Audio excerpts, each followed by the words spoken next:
of course, who now we know why the Biden administration went after him and arrested him. Yeah. And I think we have a pretty good idea why, as he gets closer and closer and closer to pulling the, kind of pulling the yarn piece by piece until the one that lets it all cave. And he was getting closer, and now we know. What's the story? It's basically pulling the thread of this whole January 6th pipe bomb story, a story that kind of was a small big deal, but it was overshadowed, and basically the media and law enforcement just try to push it to the side. Hopefully people forgot about it. They didn't want to know about it. One guy that did not let this go was Dan Bongino way back. Basically, when this thing happened, he thought it was an inside job. He speculated, and now it seems like he could have been right, as Stephen Baker is revealing to Glenn Beck.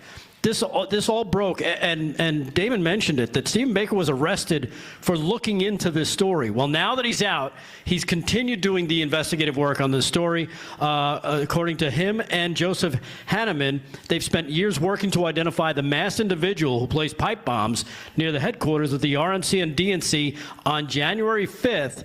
So they would be found on January 6th. Now, the speculation is that this was the plan. If something didn't happen at the Capitol. The Capitol happened. It was, okay, let's cover up the pipe bomb story.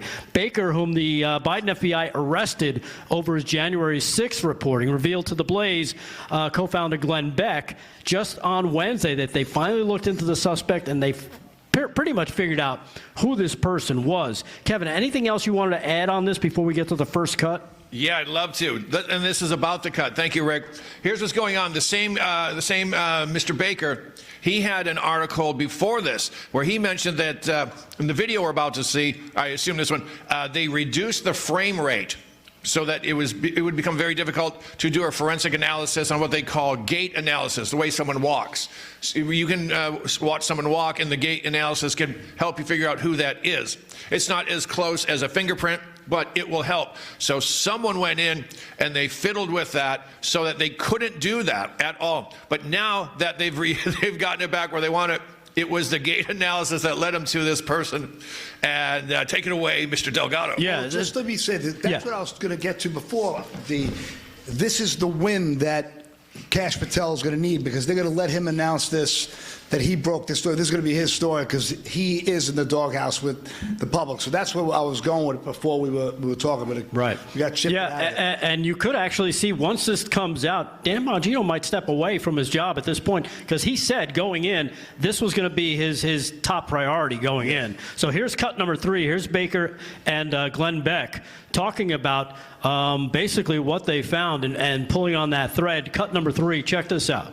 Pulling these threads for years, and I pulled one last Wednesday, 2 weeks ago today, rather.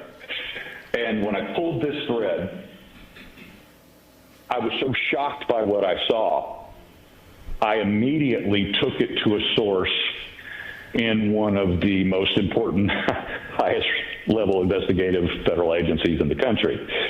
I immediately took it to our sources there, and I said, you have to see this. After they looked at it for about 2 hours, the response that I got back was, holy F. And then the follow-up response was, she's one of us. Yeah. So that was a part of it was a much longer interview, of course, but he's getting to the point where they discovered who this person was.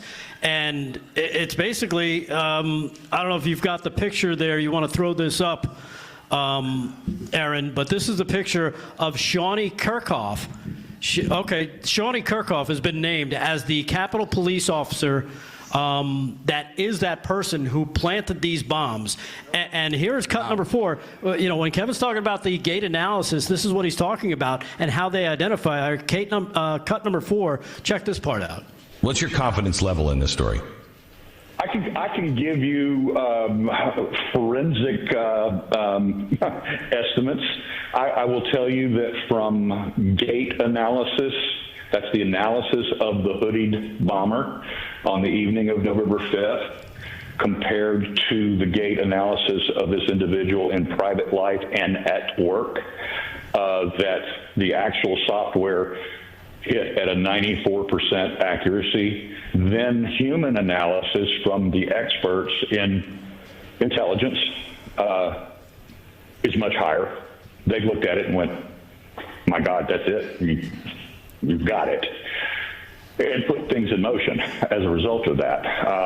Yeah, and the things that he's talking about going into motion, Damon, and I don't know if you've heard this, Kevin, is that they are basically Kash Patel and anybody who's investigating this on the FBI side, they are locking down everything to make sure that this is as clean as possible, according to Steve Baker and his sources. Here's Mr. Baker's X that he put out. I guess this was yesterday. At what time was this? Well, it doesn't matter. He put this out yesterday. He says, update. This is after the interview with Glenn Beck. That I know for sure. After an abundance of counsel from trusted parties within and outside the government, we've hit the pause button so that those interested parties can have some more time to look at the J6 pipe bomber evidence. There are things they need to do internally. This is a real story. When it breaks, it's going to be a huge story. There are a lot of moving parts, but we need to give them time to do what they need to do. And I know everyone is waiting. Believe me, tensions are running high. There have been a lot of sleepless nights the last 2 weeks, but this is a game changer, and we don't want to do anything to jeopardize that right now. I was up at 3:30 a.m. preparing the video clips for release on Glenn's program. Contrary to what so many ex-complainers will say, this is not a hype stunt for views and clicks, and no, the government didn't silence us. Glenn and I both were pretty amped up to put this all out this morning, and we both are very disappointed when the decision to postpone was made. The government's investigation into the J6 pipe bombs was going nowhere just 2 weeks ago. Today, I can tell you that has all changed. A bunch of people got pretty spun up yesterday. Hang tight, it's all coming. And this is the picture that he included with that.